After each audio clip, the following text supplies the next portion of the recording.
शान्ताकारं भुजगशयनं पद्मनाभं सुरेशं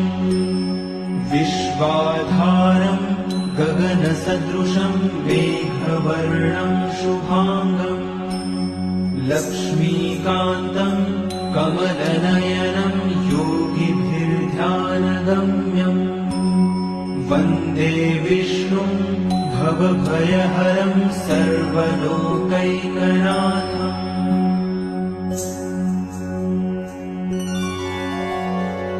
शान्ताकारं भुजगशयनं पद्मनाभं सुरेशं विश्वाधारं गगनसदृशं मेघवर्णं शुभांगं लक्ष्मीकान्तं कमलनयनं योगिभिर्ध्यानगम्यम् वन्दे विष्णुं भवभयहरं सर्वलोकैकनाथम्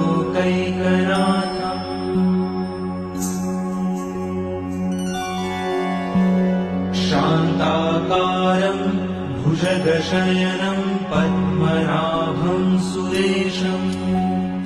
विश्वाधारं गगनसदृशं मेघवर्णं शुभांगं